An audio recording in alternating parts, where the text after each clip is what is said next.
మొన్నటికి మళ్ళీ ఎమ్మెల్సీ ఎలక్షన్లకు మళ్ళీ బ్యాలెట్ వేసేస్తారు. రెండో పక్కనే కొంతమంది చెప్పేది ఏంటంటే చూపించి ఓటేయాలి.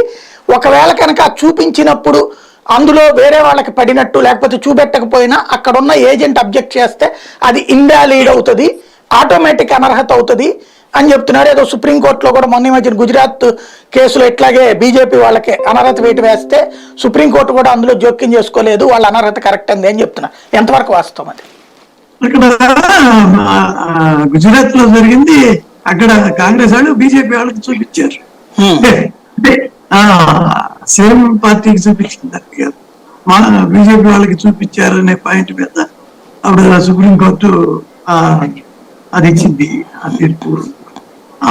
అది సరే వేరే వాళ్ళకి చూపించడం తప్పే, కానీ నాకు ఇప్పటికీ అలా చూపించడం అనేది నాకు తెలిసిన చూపించడం అయితే కన్ఫర్మ్ అంటే మన ఏజెంట్ కి చూపించాలన్నది మాత్రం ఎమ్మెల్యేలు చెప్తున్నారు. మన ఏజెంట్ కి చూపించి వెయ్యాలి అన్నది.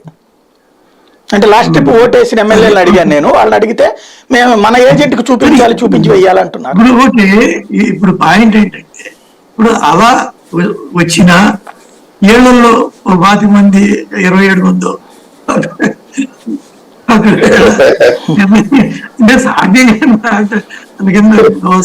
ఒకవేళ ఏదలుచుకుంటే ఇంకా ఏమైంది, గాలికి పోయే పెట్టి కృష్ణాస్పండంలాగా అలాగే భవిష్యత్తులో ఏ భవిష్యత్తు లేదని అనుకున్న వాళ్ళే అలాంటివి చేయగలుగుతారు.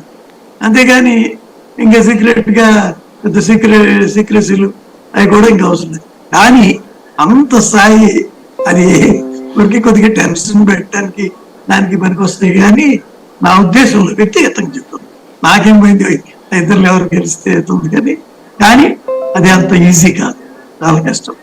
మరి అసలుకి ఈ వారం రాజ్యసభ అయిపోయినాక ఈ చేంజెస్ పెట్టుకుంటే అప్పుడు ఈ స్కోప్ కూడా ఉండేది కాదు, ఈ ఆలోచన కూడా ఉండేది కాదు.